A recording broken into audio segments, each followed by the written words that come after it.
Tuwing panahon ng tag-ulan, mas dumarami ang tinatamaan ng dengue. Ayon sa Department of Health, kalahati pa lang ng taon ay pumalo na sa mahigit 90,000 ang kaso ng dengue nationwide. Kaya mga kapatid, hindi natin dapat ipagwalang bahala ang mga mapinsalang lamok na yan. Kaya malaking bagay kung may magagamit tayong hassle-free na pamatay lamok.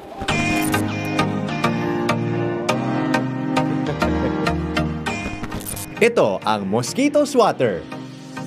Sa unang tingin, akalain mong raketa ng badminton.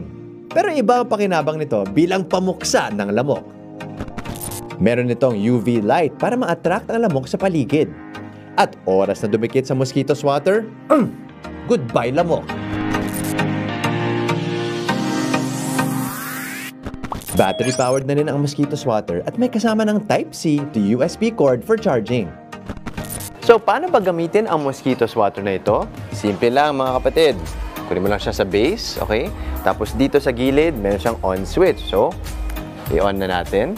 At pwede mo gamitin ng manual mode. Parang nagbabadminton ka. O pwede rin na nakapatong lang sa stand niya habang naka-on ang mosquito trap mode. Okay?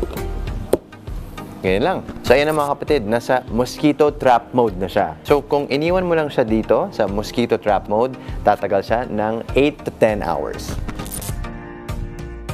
Kaya mga kapatid, mag-ingat sa panahon ngayon at siguraduhin ligtas ang pamilya sa banta ng dengue.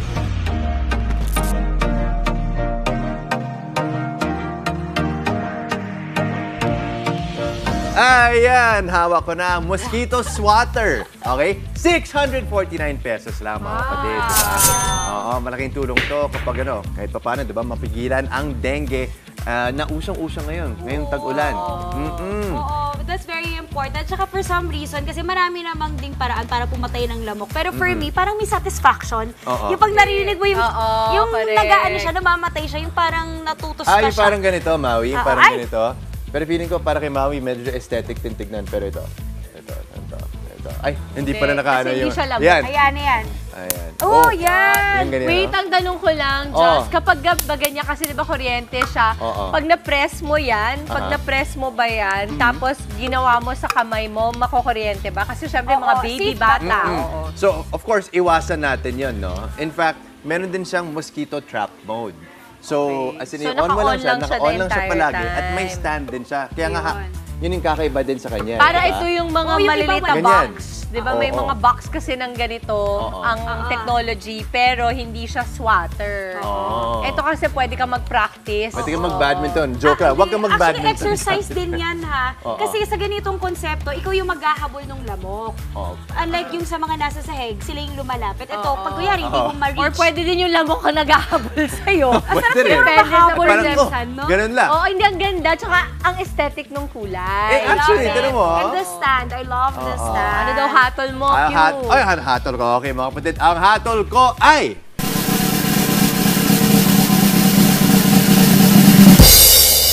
4.5 stars. Ba't di pa nasagad sa 5? 649 pesos. Okay na rin. Okay na rin.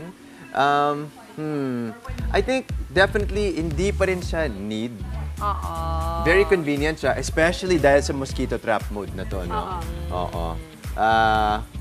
Yun. Yeah. Tama naman, tama. Pwede na. Kumbaga parang pag inisip mo kasi yung sweldo natin sa isang umaga, kunwari, sa mga kapatid natin, di ba, 649, sipin mo, bibili mo para sa lamok, di ba? Kadalasan, katol yung or katol.